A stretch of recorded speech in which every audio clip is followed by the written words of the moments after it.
How to kill a magnolia tree.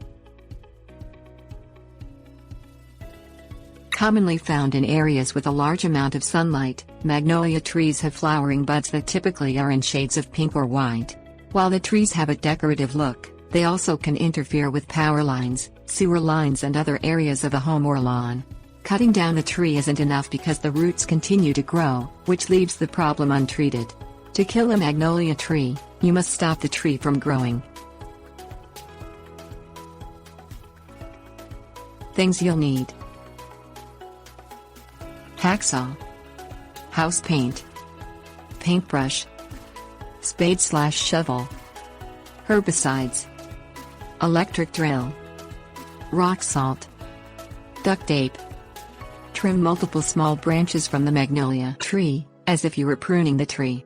Coat the exposed areas of the tree with a thick layer of house paint.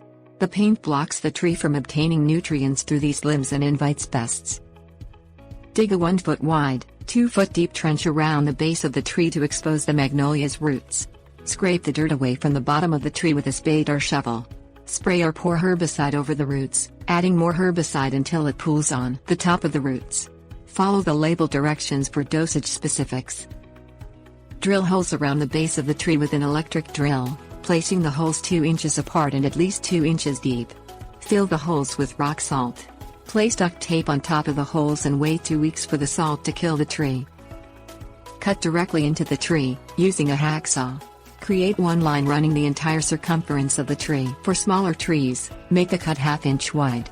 For larger magnolia trees, make the cut up to 2 inches wide. Make a second cut 2 inches down for smaller trees and at least 6 inches down for larger trees. Strip the bark from this area, exposing the inside of the magnolia tree. Spray 1 to 2 milliliters of herbicide directly onto the exposed areas of the tree, following the guidelines of the manufacturer. This forces the tree to absorb the chemicals through several different sources, which expedites tree death.